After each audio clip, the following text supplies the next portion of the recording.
Good evening. Wow, that was incredible, that speech. I'm so happy to be here. And thank you, Abigail. I want to extend my condolences to everyone at ADAPT about the passing of Ed Matthews. You know, every time I'd walk in here for the gala, he'd always greet me, and it really hit me that he wasn't here tonight, and I really miss him. I'm sure you all do. Okay, now it is my pleasure to introduce Mark Seelig.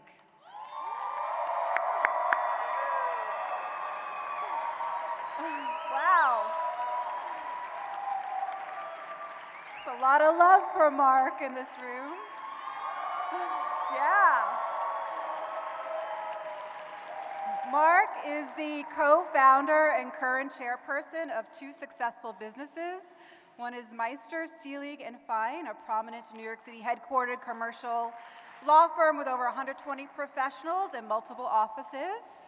And the second is Eagle Rock Group. Yeah, Eagle Rock Group. It's a group of private equity real estate funds founded with a $30,000 initial investment. Eagle Rock has grown today to over $3.5 billion in current assets, offering rental housing to tens of thousands of people across 9 states and career opportunities to hundreds of employees. Both MSF and Eagle Rock formed more than 31 years ago when Mark was just 29 years old, having far exceeded any of his initial expectations. In business and in life, Mark puts people first. He leads by example and never demands from others what he himself isn't prepared to do. To his clients, employees, and investors, he is well regarded for his passionate but practical approach and his creative problem-solving mindset. To his family and friends, Mark has always been that person you know you can rely on, no matter what. He's been married to Valerie for over 32 years. And has 3 lovely, Valerie! And has 3 lovely daughters, who I'm sure are here, right? Everything he does with them in mind. Mark has been an avid advocate of those with disabilities for decades, and has personal experience, as I'm sure he will touch upon. Mark is a champion of change and has committed himself to helping people in the IDD community. For years, he has been a friend, a supporter, and a leader at ADAPT Community Network. That is why it is my pleasure to honor him with this year's ADAPT Leadership Award. So please help me welcome to the stage, Mark Seelig.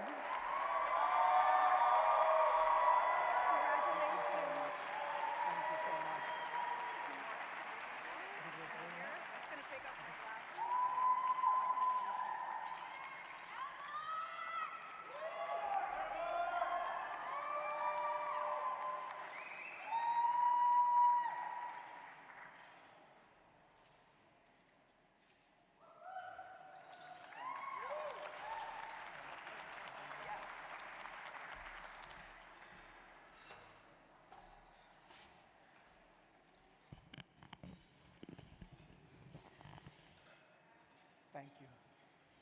Let's be honest. I know what you're all thinking. You've seen the list of past honorees, including US presidents, world leaders, and you're looking at me, and I know exactly what you're wondering. And that is whether or not I can get Cara to spill some secrets about the upcoming season of Stranger Things. Even if I can't do that, the good news is I do know something about leadership. Not my leadership, but true leadership, genuine leadership. It doesn't shout, it doesn't roar, it doesn't say, look at me. It is kind of cool to have you all looking at me. It's quieter than that. It teaches and informs, it guides, motivates, and inspires us. I've watched it firsthand my entire life, Both my parents have been disabled since before I was 10 years old. Watching them live their lives with dignity and integrity and never complaining about why me was the greatest role model one could have. So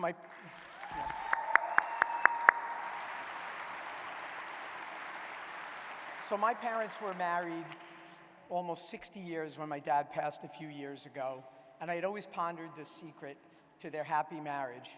It was two things. There was love, and the second thing is, it wasn't so easy for people in wheelchairs and crutches to get away from each other.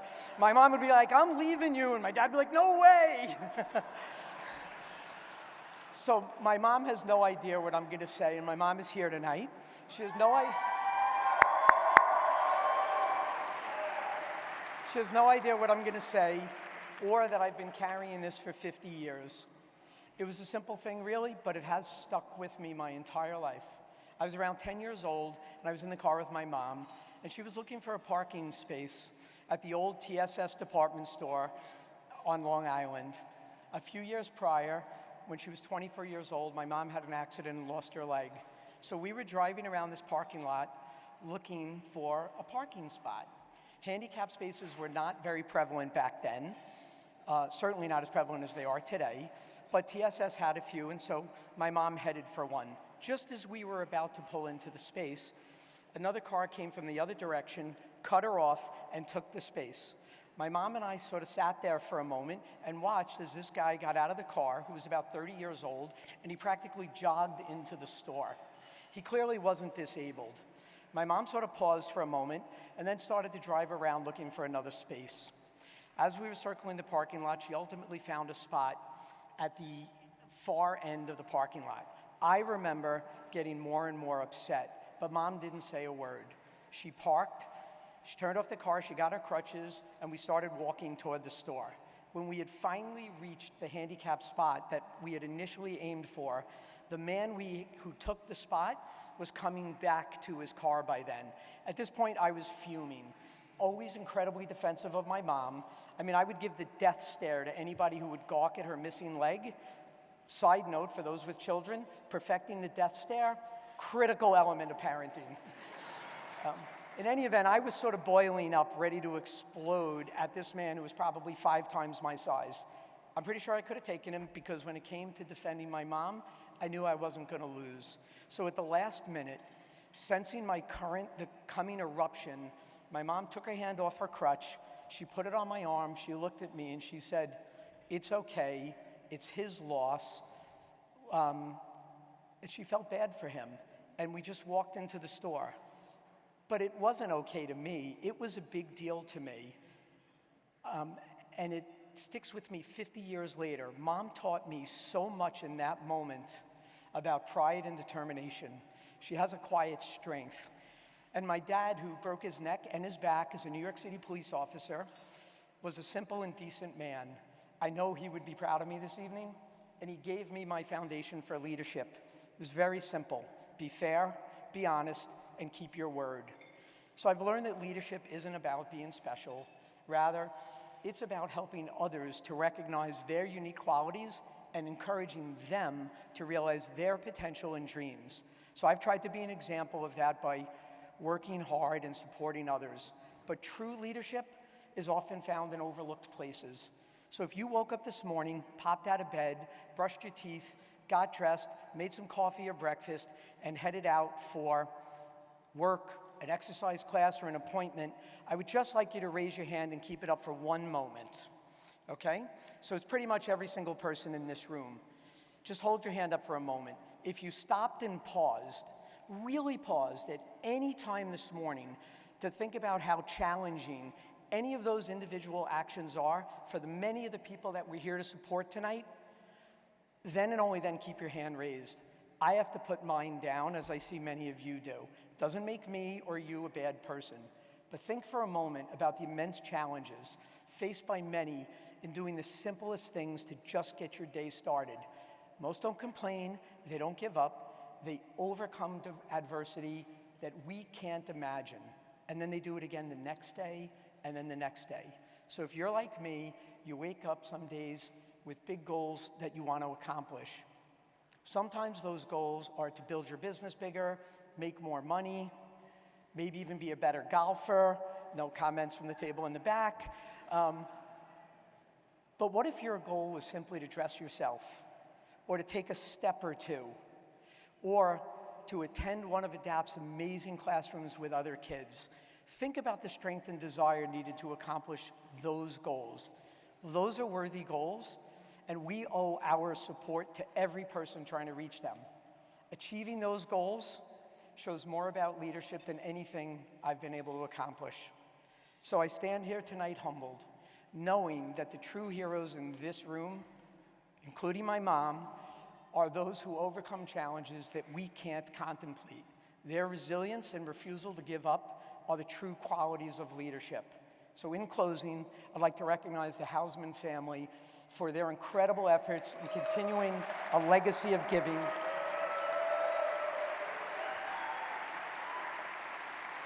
I want to thank all my friends and family who are here tonight, especially so many of you that traveled so far to get here, and to those who couldn't attend but generously donated. A special thank you to my Meister Seelig and my Eagle Rock families. So many of you have been with me on this journey for decades, including my longest friend of nearly 40 years, Mitch, who's here tonight as well, who, by the way, threatened at least 5 times to expose all my secrets if I didn't give him a shout out. So as agreed, destroy the contents of the envelope. No, really, destroy them. I want to thank my amazing brother, Adam, and thank you to Valerie. Valerie, you've been my North Star for 35 years. To my amazing daughters, Jordan, Julie, and Isabel. You guys are the joys of my life. I'm so proud of you. And finally, to my mom, who has inspired me longer and more than anyone else. You're amazing. I'll cherish this award. And I know President Reagan is looking down right now and thrilled to have me finally join this club. So thank you.